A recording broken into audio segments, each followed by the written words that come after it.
Hi guys, this is Sheila with Sheila & Co. at Samson Properties. Thanks for stopping by. I wanted to quickly introduce our first guest of the day. Well, our guest of the day, actually, Molly with Old Republic.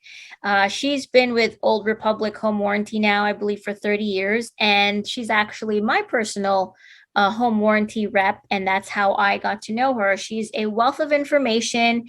She'll be talking about what makes her home warranty company different from others and how the shifting market has affected their business along with, the buyers that they help. So stay tuned. So how's the market been for home warranties? I know that with my buyers right now, especially how the market was where we didn't even have an opportunity to do any sort of home inspection of any sort, we went for the route of, if we couldn't even do a walk and talk inspection, we would just aim to make sure the property had a home warranty, just in case there were any issues, or any issues might come up. So has it been busy for you guys as a home warranty company during this crazy market? The sales slowed down in the beginning, and I kept trying to tell people, if you're not getting a home inspection and you're just doing a walkthrough, you don't know. You need to get a home warranty. And so now that the market's shifting a little bit, we're seeing an increase. The biggest thing was the number of claims that we were paying since COVID began.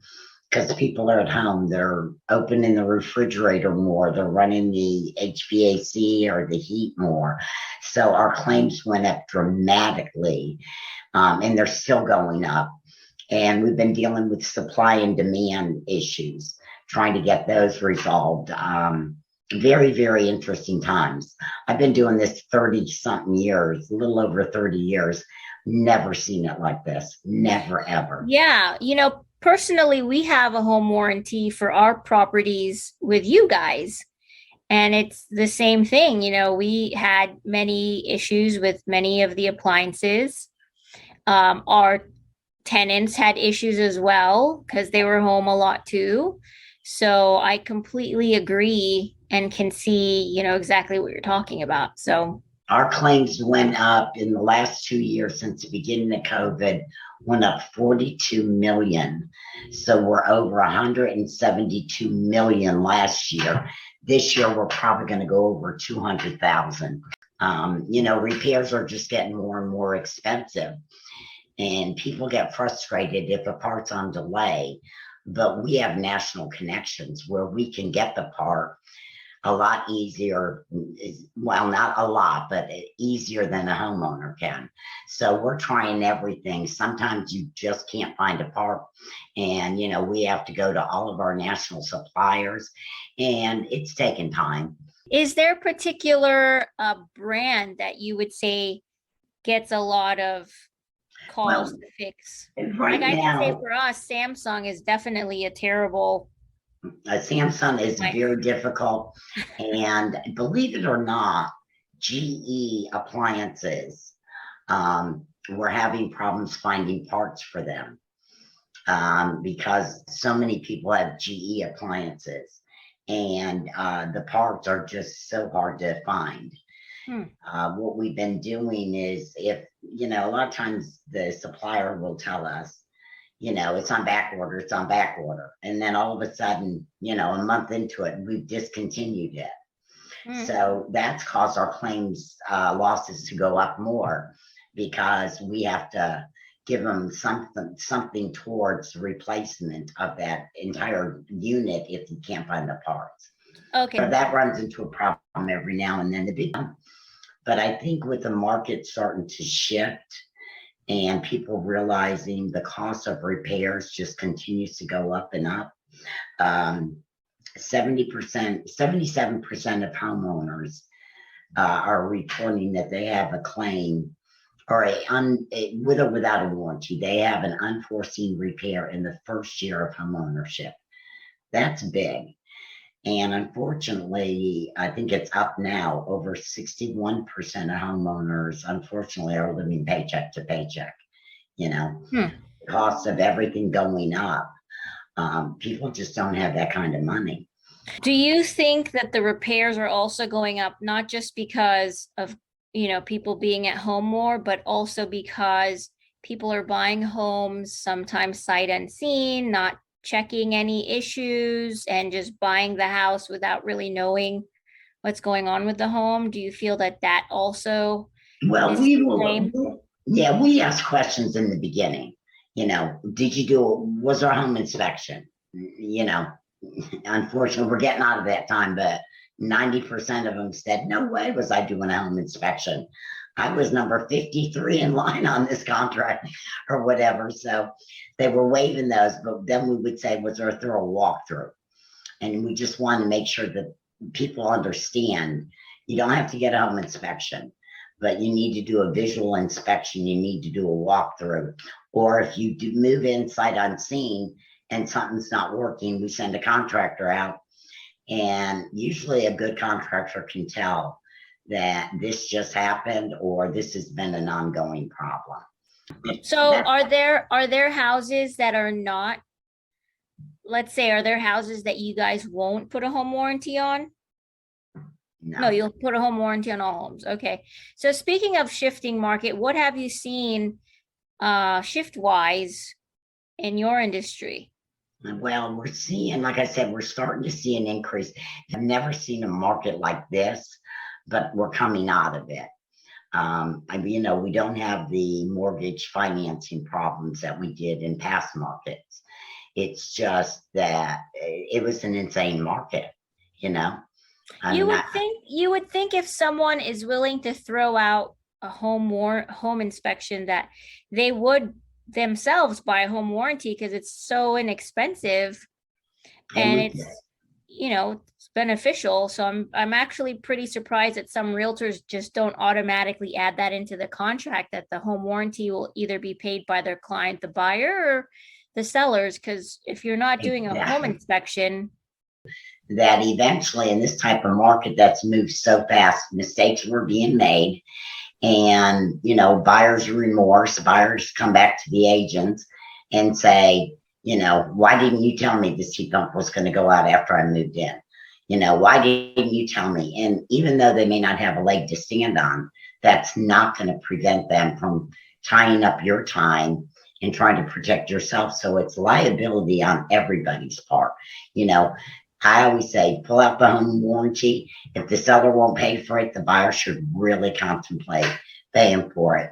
Because if a heat pump, right now, a heat pump's like, I think, $12,000. I mean, who has that kind of money set aside right now? People don't.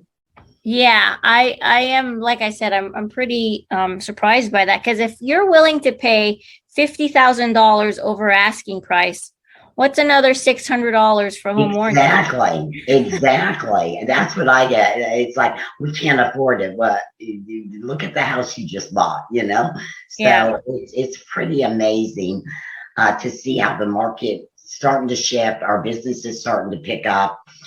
And it's just a matter of educating, people. If you're not getting a home inspection, then definitely look at a home warranty.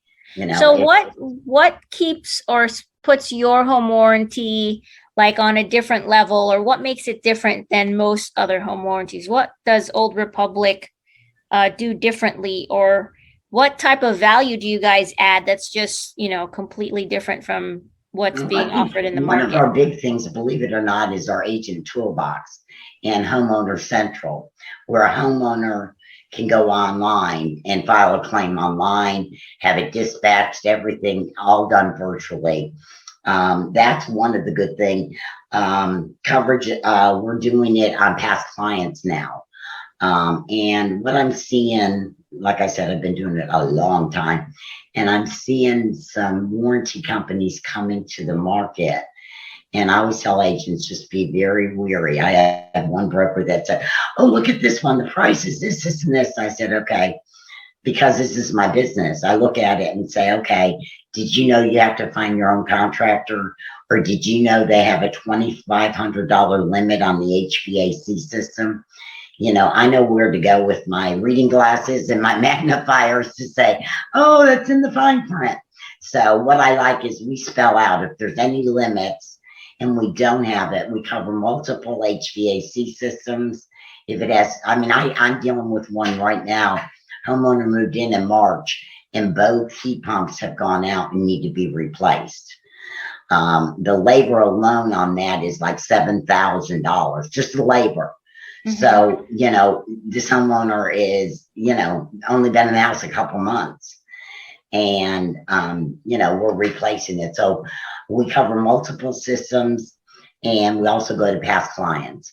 If you have a past client that didn't get a warranty, we tell telling realtors, go out to them and say, hey, I sold your house 3 years ago. You didn't get a warranty. With the cost of everything going up, you might want to consider a warranty. Plus, your systems and appliances are 3 years older. Now, when we do that, there's a 30-day hold on coverage so that in case we have somebody who calls and wants a warranty because something has already gone wrong, we won't cover that. But if it's just somebody that says, hey, and plus for realtors to go back to past clients and keep their name in front of the client, hey, I can get you a warranty through my office. It's kind of an extra that we do. Right. And you guys still do that changing of locks, right? For so routine service, we do that. And then we do the free seller coverage. Seller doesn't pay for the warranty unless they go to closing. We've always done that. Some warranty companies, I think, are now charging for that. We don't.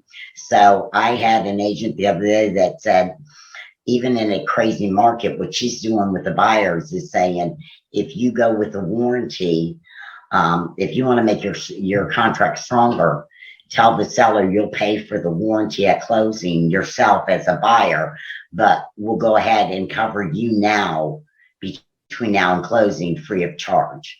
So it kind of helps make that contract a little bit stronger. People are thinking outside the box for sure. Okay, awesome. Well, thank you so much, Molly. I appreciate your time. It's nice seeing you virtually. You too. I know, you too. Okay. Bye-bye. Thank you. Bye. Thank you.